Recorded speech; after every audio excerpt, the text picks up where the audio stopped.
Tick, tick, tick.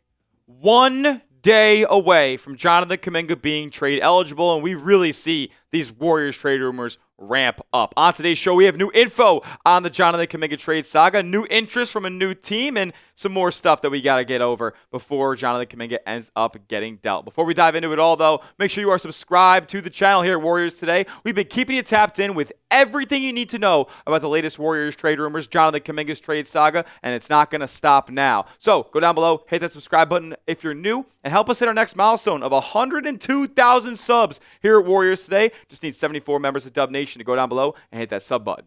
All right, so Jake Fischer does report that the Phoenix Suns, are no longer interested in Jonathan Kuminga. Who cares for the most part? To be honest with you guys, they weren't going to give up Dylan Brooks, who's been averaging over 20 points per game, shooting a really good percentage from three-point range while playing elite defense. That wasn't going to happen. Maybe it would have happened over the summer, but I'm not so sure that Golden State was too interested in Dylan Brooks at that time. They probably are now. Not going to be interested in Grayson Allen or Royce O'Neal. Like, these deals stink. Nick Richards, what are we doing with the Phoenix Suns? Look, it may end up being a situation where the Warriors don't get as much value as they want for Jonathan Kuminga, but I'm okay if the Suns are out of the picture at this point. But a new team has entered the fold here, as Jake Fischer reports that the Lakers have some interest in Jonathan Kuminga. Here's what he said. The purple and gold's known preference at this deadline is to acquire a true 3-and-D wing with size, if possible, to provide some point-of-attack resistance on the perimeter, as well as some shooting. But it must be said that the Lakers, according to sources, did call Golden State about Kuminga during the side's summer standoff in restricted free agency. I'm told that the Lakers have likewise continued to monitor Kuminga's situation while casting a wide net to try to find help on a very limited wing market. I like that there's more interest on the Jonathan Kuminga front. I like there's teams in some fashion having a competition to trade for him. I don't even know if I can call it that at this point, but what do the Lakers have?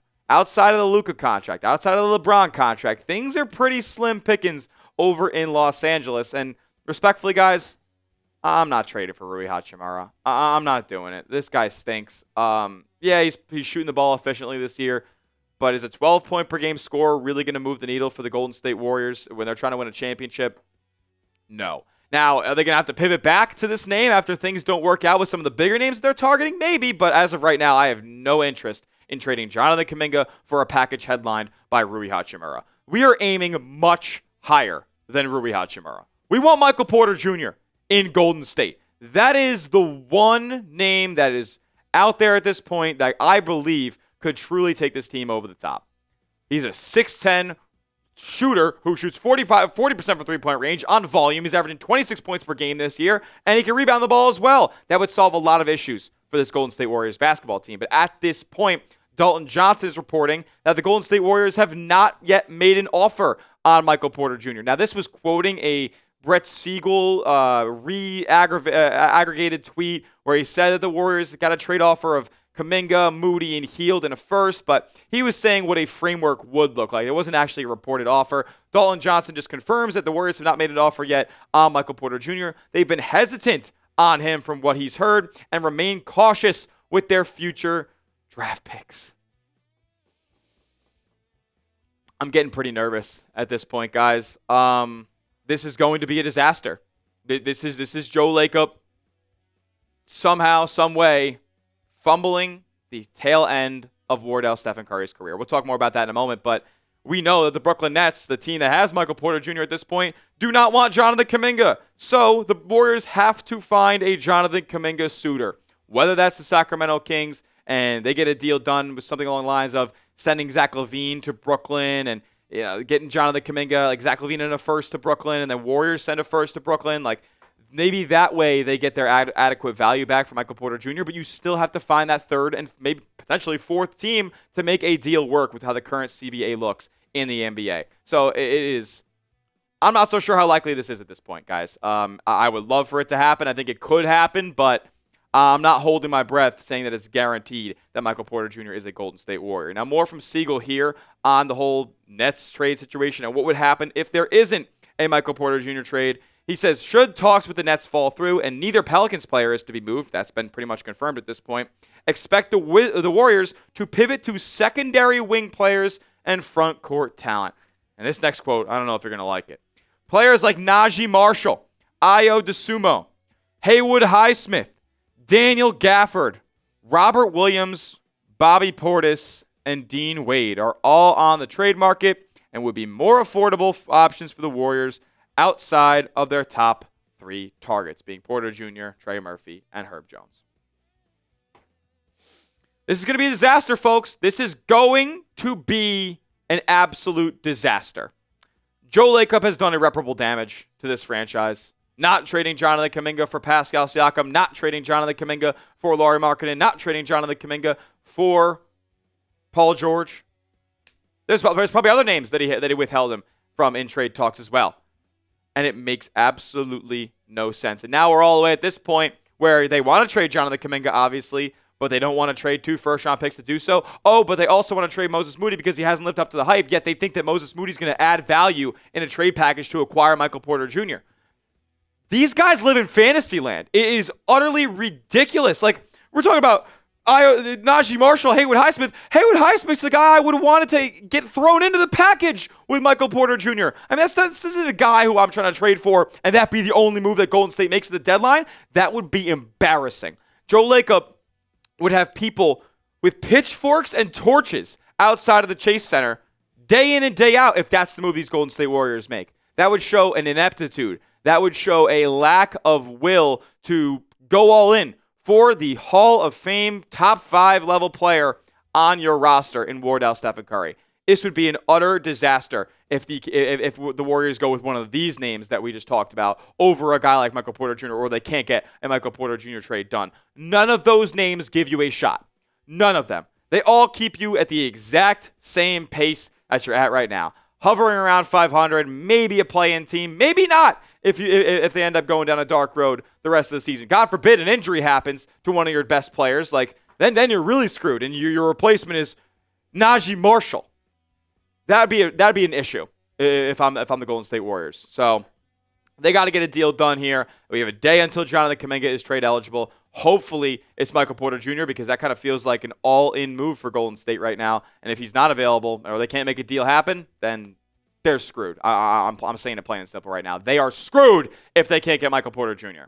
Now name a player you'd want the Warriors to trade Jonathan Kuminga for down in the comment section. Is it MPJ? Is it somebody else that we haven't talked about on the show? Comment down below. Get creative for me because something needs to happen. I don't know what it's going to be, though.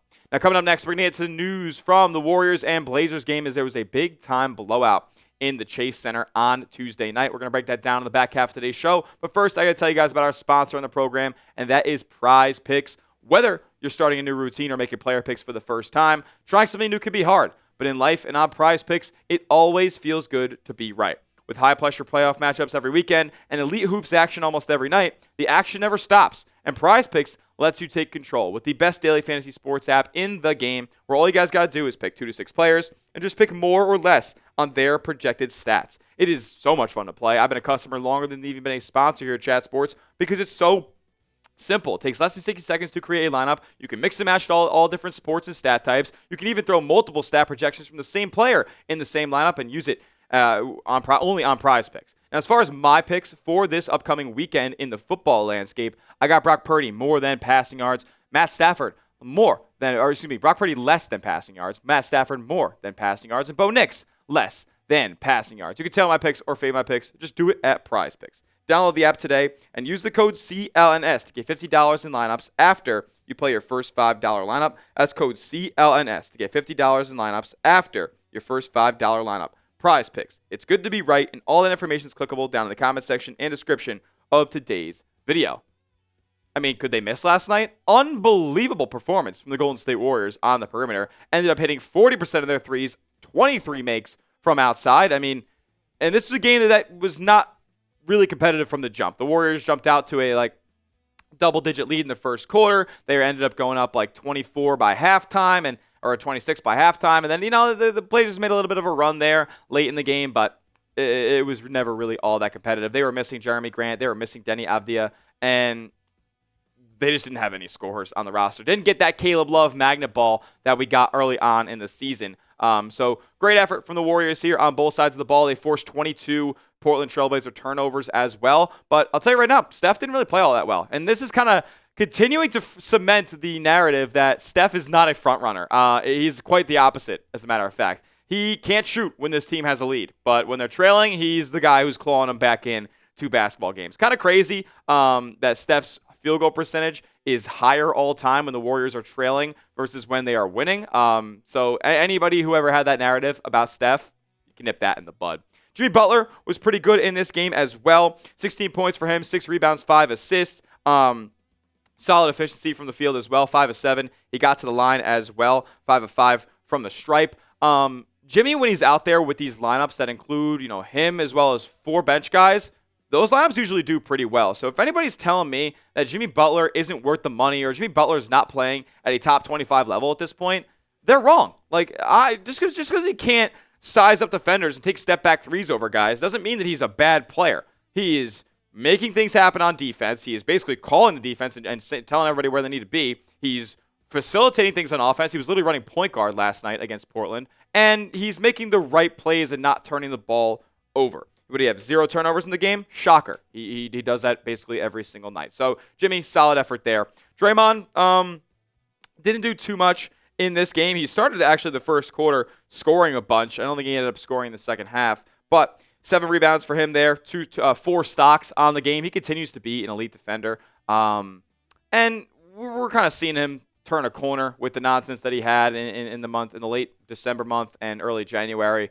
He's contributing to winning on this team, and he's hitting the 3 ball at a little bit of a higher clip as well. But the guy we really need to talk about on the show today is DeAnthony Melton, right? I mean, dude, 23 points. He was 9 of 14 from the field, 4 of 6 from long range.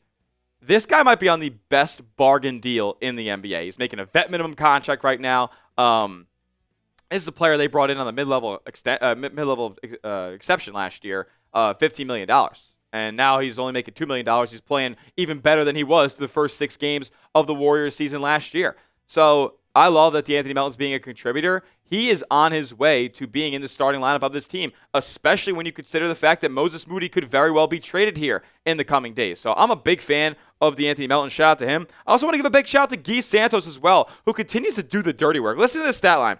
6 points, 4 rebounds, 6 assists, 4 steals in this ball game. And he hit 2 of 3 from long range as well. Guy Santos has cemented himself as a part of this rotation. And look, especially when they trade Jonathan Kuminga, when they trade Moses Moody away, you're going to need big wings to be able to defend and just move the ball and play that position. So Guy Santos fits that profile, and he's making himself needed. He's making himself necessary for Steve Kerr to have out there on the floor during these Warriors games. So I love the performance of those 2 guys off of the bench. Shout out to Al Horford, who played pretty well yesterday as well. Brandon Pajemski has been quietly putting in buckets. He only played 22 minutes in this game, poured in 15 points. Really, really solid effort from the Warriors all around against Portland. Now they match up with the Knicks on Thursday, a much tougher opponent. Who knows? Could Michael Porter Jr. be a Golden State Warrior by that day? I doubt he plays in the game, but we'll see if a trade goes down. That's why you subscribe to the channel, because we'll keep you tapped in on everything you need to know, whether it's a rumor or the Warriors make an actual big-time move. We're going to have a video for you here at Warriors Today. So subscribe,